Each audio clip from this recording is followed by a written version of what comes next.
Lights shattered, tempers flared, fear spread like wildfire. Everyone thought Justin Baldoni was the problem, sabotaging his own film. But the truth was much darker. Ryan Reynolds wasn't part of the movie, yet he was always there. Watching, smiling, controlling everything from the shadows. Every accident, every moment of chaos wasn't bad luck. It was part of a plan. The crew had no idea they were trapped in something far more sinister than a troubled production. They were feeding something ancient and insatiable. It's time to meet Ryan's demon, greed.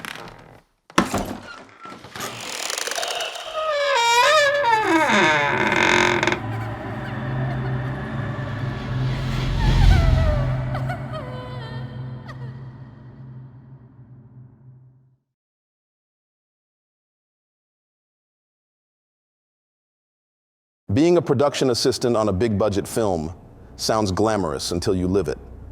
Long hours, endless errands, and zero sleep.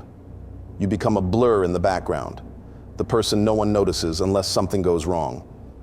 Coffee runs, moving equipment, coordinating last-minute changes. It's all part of the daily grind. Still, I was excited when I landed this job. This wasn't some low-budget indie flick. It was a high-profile drama starring Blake Lively, with Justin Baldoni directing. The kind of project that could open doors if I played my cards right.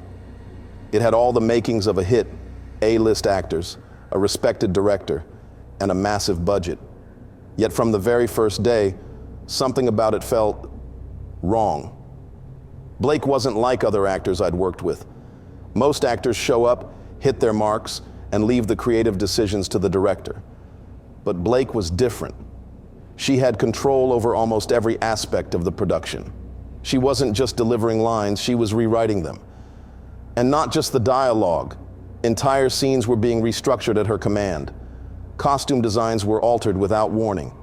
Lighting setups changed on a whim, leaving the cinematographer scrambling to adapt. Justin didn't take it well. There were moments when I saw the frustration bubbling beneath his calm exterior. He would push back, insisting that his vision needed to remain intact. But he didn't push too hard. Blake's influence was palpable, and it wasn't just because of her status as the lead actress. People whispered that she had connections at the studio, that Ryan Reynolds, her husband, was quietly pulling strings to ensure she had the final say. At first, I thought it was just the usual on-set drama. Creative clashes happen on every film. Directors and actors butt heads, and compromises get made. It's part of the process. But the tension here felt different. It simmered quietly, like an undercurrent no one wanted to acknowledge. Then Ryan Reynolds showed up, and everything shifted. Ryan wasn't part of the project. His name wasn't on the call sheets or in the production notes, but that didn't stop him from showing up regularly. He'd arrive unannounced, walking onto set like he belonged there. No one questioned it, not at first. I mean, it was Ryan Reynolds. He had that effortless charisma that made people gravitate toward him. Within minutes of his arrival, the mood would lighten. Crew members who had been stressed out and sleep-deprived suddenly found themselves laughing at his jokes. He had this way of making everyone feel seen, like they were in on the joke with him. At first, everyone loved having him around. It's hard not to like Ryan Reynolds. But then I noticed something strange. Blake changed whenever he was on set. The warmth in her eyes vanished. She became distant, like she was holding her breath. I watched her closely one day when Ryan walked onto set during a lighting test. Her entire posture shifted, rigid, guarded. She barely looked at him, but I could tell she was aware of every move he made. It wasn't just Blake. The atmosphere on set grew heavier, like an invisible pressure pressing down on all of us. Arguments flared over minor things, props being out of place, miscommunications about the schedule. Crew members who had worked together for years started snapping at each other. It was subtle at first, but it got worse the more frequently Ryan appeared. The first truly bizarre incident happened during a pivotal scene. Blake had convinced Justin to reshoot it after days of back-and-forth arguments. I was nearby when their final standoff happened. Justin paced furiously in front of the monitors, shaking his head. "We've already got this scene in the can," he said. "There's no reason to reshoot." Blake crossed her arms. "It's not right. The tension isn't there. We need to redo it." Justin sighed deeply, his frustration boiling just beneath the surface. I could see him weighing his options. If he pushed back any harder, he risked a full-blown confrontation. "Fine," he muttered. "Reset everything." The crew groaned but got to work. Everyone was exhausted. We'd been shooting for 12 hours already, and tensions were high.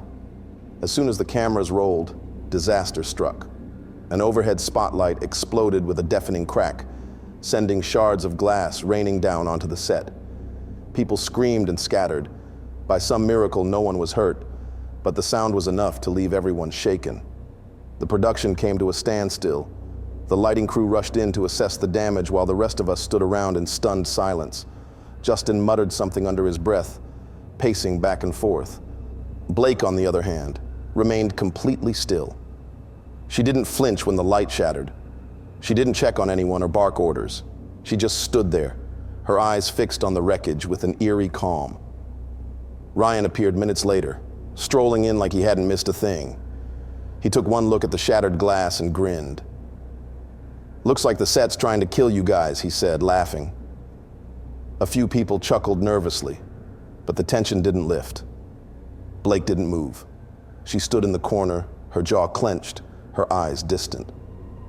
I didn't know what to make of it. Accidents happen on film sets all the time, especially when you're working with complex rigs and high-voltage lights. But the timing of this one felt off, almost like someone or something wanted that scene ruined. Later that night, I overheard an argument between Blake and Justin. I had been running an errand near her trailer when their raised voices stopped me in my tracks. "We need to stick to the plan," Blake hissed, her tone sharp and urgent. "This isn't your film," Justin shot back. "You can't just rewrite everything to suit you and your..." He cut himself off abruptly, as if he'd said too much. There was a long pause, and I strained to hear more. "We don't have time for this," Blake finally said, her voice lower now, but no less intense. I held my breath, waiting for the argument to continue, but it didn't. Moments later, the door to the trailer swung open and Justin stormed out. He didn't notice me as he passed by, his face tight with barely contained rage. Blake followed shortly after. Her expression was cold, emotionless. When her eyes met mine, a chill ran down my spine. She didn't say anything. She didn't need to. The look she gave me said it all. "You didn't hear anything." I nodded quickly and walked away, pretending to be busy. But the words I'd overheard echoed in my mind. Stick to the plan. What plan? And who was Justin referring to when he said, "your"? The questions gnawed at me for the rest of the night. I tried to push them aside, telling myself it was none of my business. But deep down, I knew something more than creative differences was at play. Over the next few weeks, the incidents kept piling up. Expensive equipment malfunctioned without explanation. Props vanished without a trace. Crew members got injured. Nothing life-threatening, but enough to raise eyebrows. A grip twisted his ankle after tripping over cables that hadn't been there 5 minutes earlier. Another crew member cut her hand on a piece of broken glass that no one could explain. Rumors spread like wildfire. Some people whispered that Justin was sabotaging the production, trying to wrest control away from Blake. Others speculated that Blake was intentionally causing problems to assert her dominance. No one could agree on what was happening, but the tension on set grew unbearable. And through it all, Ryan kept appearing. He was always there at the perfect moment, when tempers flared, when things went wrong. He'd stroll in, crack a few jokes, and somehow smooth things over. It was almost like he wanted the chaos to keep escalating, like he was feeding off of it. I didn't know what to believe anymore. All I knew was that every time Ryan showed up, the air seemed to thicken, the pressure around us building until it felt like the whole production might collapse under its own weight. Something was coming, and whatever it was, it terrified me. Things reached a breaking point after a heated budget dispute. Tempers had been simmering for weeks, but that day, everything boiled over.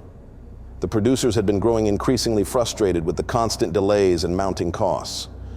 Blake's insistence on reshooting scenes, often without consulting Justin, had thrown the schedule into disarray. The studio was bleeding money, and someone needed to take the blame. During a tense production meeting, one of the senior producers finally snapped. "We're tens of thousands over budget because of these damn reshoots," he said, his voice sharp and accusatory. He pointed toward Blake, who sat across from him at the conference table. "This is getting out of control. We're wasting time and resources on scenes that don't need to be redone." The room fell silent. All eyes turned to Blake, waiting to see how she would respond. I expected her to argue or defend herself, maybe even lash out like some of the other stars I'd worked with. But she didn't. She just stared at him. It wasn't an angry stare. There was no emotion in her eyes at all. They were cold and distant, as if she were looking straight through him. The producer shifted uncomfortably in his chair, his defiant posture wilting under her gaze. His face twitched, and for a moment, I saw something I didn't expect. Fear. Pure, unfiltered fear. "We're staying on schedule," Blake finally said, her voice low but commanding. The producer opened his mouth to argue, but quickly thought better of it. Without another word, he gathered his notes and left the room. The tension remained, heavy and oppressive, as Blake calmly stood and walked out without acknowledging anyone else. I watched her go, my mind racing. That look she'd given the producer. It wasn't normal. It was like she had power over him, something beyond just her status as the star of the film. After that incident, I started noticing patterns. Every time Ryan appeared on set, something would go wrong. Arguments would break out over trivial matters, missing props, schedule changes, even catering mishaps. Crew members who had worked together for years began snapping at each other over nothing. And then there were the accidents. Equipment failures became routine. Lights flickered ominously during takes. A dolly camera veered off its track without warning, nearly crashing into a sound technician. At first, people blamed faulty gear or human error, but the incidents kept happening, always at the worst possible moments. Ryan seemed unaffected by the chaos. If anything, he seemed to thrive in it. He would show up with perfect timing, cracking jokes and offering solutions that temporarily calmed the tension. But there was something off about him, something I couldn't quite put into words. One night I found him alone near the prop table. The set was mostly deserted, and the only sound was the faint hum of the overhead lights. Ryan didn't see me at first. He was muttering to himself, his voice low and guttural. I couldn't understand the words, but the sound sent a chill down my spine. It wasn't English, or any language I recognized. I stepped closer, the hair on the back of my neck standing on end. He suddenly went silent and turned to face me. His expression shifted instantly, the unsettling intensity disappearing behind his trademark grin. "Late night, huh?" he said casually, as if nothing had happened. I nodded slowly, my throat dry. "Yeah. Just wrapping up," I managed to say. Ryan chuckled softly. "You gotta love those long hours. It's where the magic happens." He gave me a wink before walking away, leaving me standing there in the eerie stillness. I didn't sleep well that night. The sound of his voice, those strange guttural whispers echoed in my mind long after I left the set. Something was deeply wrong here, and Ryan Reynolds was at the center of it. I couldn't keep quiet anymore. After another exhausting night shoot filled with delays and accidents, I finally snapped. I followed Ryan Reynolds through the maze of equipment and soundstage shadows. The rest of the crew had gone home hours ago, leaving the massive set eerily quiet. Only faint echoes of my footsteps and the occasional metallic creak of scaffolding filled the space. Ryan walked ahead, calm and deliberate, as though he knew exactly where I was leading myself. I called out, my voice breaking the stillness. "What the hell is going on?" I demanded, stepping closer. "Why are you here? Why is everything falling apart around you?" He stopped at last and turned slowly to face me. His eyes glinted under the flickering overhead lights, the warmth that usually softened his gaze completely gone. His grin, the one that could make entire rooms relax, was nowhere to be found. Instead, His face was cold, calculating. "You've been curious, haven't you?" he said softly. His tone wasn't accusatory. It was almost pleased. "Good. Curiosity is the first step to understanding." I crossed my arms, trying to summon what little courage I had left. "Cut the bullshit. I want answers." Ryan chuckled under his breath and shook his head, as if I'd asked a question with an answer too complex to fully grasp. "Do you know where the word greed comes from?" he asked, his voice conversational but laced with something deeper. I blinked, thrown by the abrupt shift. "What does that have to do with anything?" "Everything," he replied. "Greed isn't just a flaw. It's older than you can imagine. The word comes from greota, an ancient term for insatiable hunger. But that hunger wasn't just metaphorical. It was alive, and it had a name, Mammon. A shiver crawled down my spine at the sound of the name. There was something unnatural about it, like it echoed in a place deeper than my mind.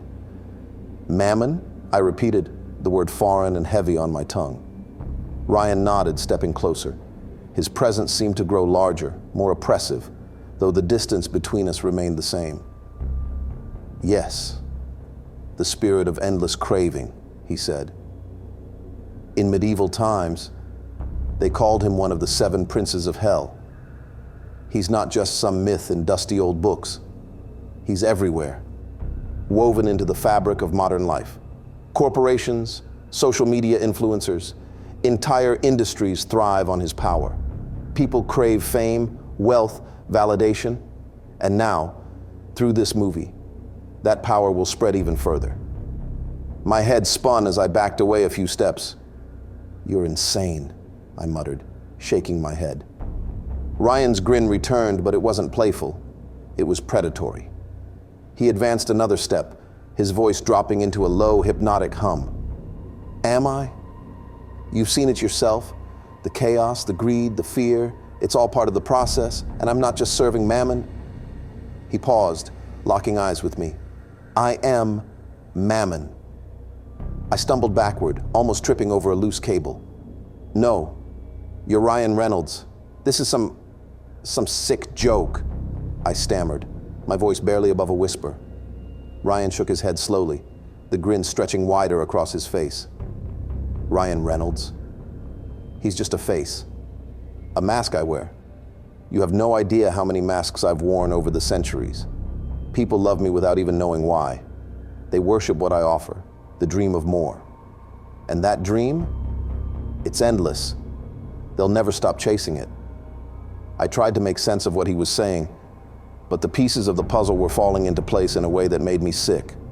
The accidents on set, the rising paranoia, the power Blake wielded, none of it was coincidence. "Why do this?" I managed to ask.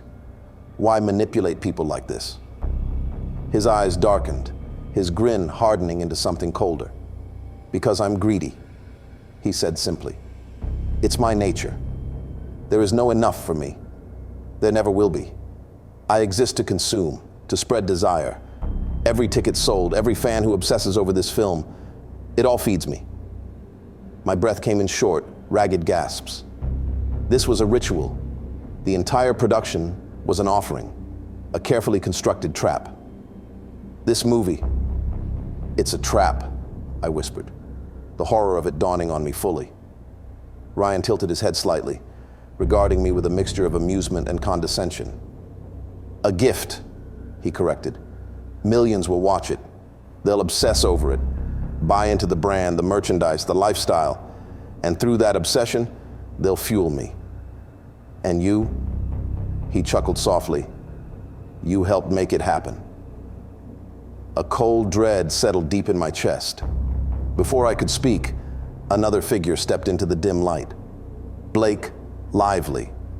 She stood beside Ryan, her expression as blank and cold as marble. She glanced at me briefly, but showed no emotion, as if I were already beneath notice. "It's time," she said quietly, her voice cutting through the silence like a blade. Ryan gave a slight nod, his eyes never leaving mine. "You're both insane," I said, my voice trembling. Ryan waved dismissively. Don't be dramatic. People think they're in control, but they're slaves to their desires. We just give them what they've always wanted. Fame, success, luxury. Blake added softly. Ryan gestured to her. Exactly. This whole film was built to feed that endless hunger. They'll eat it up. Why? I gasped. You already have everything. Ryan's eyes darkened. There's no such thing as enough. That's the lie people tell themselves. They think there's a finish line, but there isn't. The race never ends. Blake crossed her arms, watching me like a sentinel. You have a choice, Ryan said, tilting his head. Forget all of this or join us. Wealth, power, it's all yours. For a moment I hesitated, the temptation clawing at me. But I remembered the fear and chaos on set, the control they wielded. No, I whispered. Ryan sighed theatrically. They always say no at first, but you'll come around. He stepped back, eyes glinting with amusement. Suit yourself, he said. Just remember, you helped make this happen. People don't need us to control them. They'll destroy themselves chasing their dreams. And I'll be there, offering more and more. Blake glanced at him. It's time, she said quietly. Ryan nodded. Enjoy the show. They disappeared into the shadows. I stood there, trembling, as silence closed in around me. Film premiered a month later. It was a global phenomenon, breaking box office records and captivating audiences around the world. Critics called it hypnotic, irresistible. Merchandise flew off the shelves, and theaters overflowed with fans eager to watch it multiple times. Blake and Ryan were everywhere, on every screen, in every conversation. Interviews, press tours, social media clips. Their faces and voices dominated every platform. The world was entranced by their story, their success. No one suspected the truth, but I knew. I knew the darkness that had fueled it all. And every time I saw their faces, I heard that whisper in the back of my mind. More. It was always there. The hunger they had fed, the trap they had set. Millions of people now carried that whisper with them too, unable to stop chasing the dream, the illusion that Mammon had promised through the film, the race without a finish line,